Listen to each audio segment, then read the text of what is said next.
Hi, Nicole Fierro here on the side of Highway 85 near the Chatfield Estates neighborhood, where you can see there are a lot of fire crews over here working to contain a wildfire that broke out here this morning. I'm gonna get over here so it's not so windy.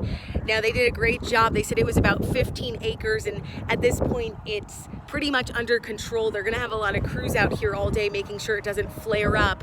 But they said wind today is a big factor.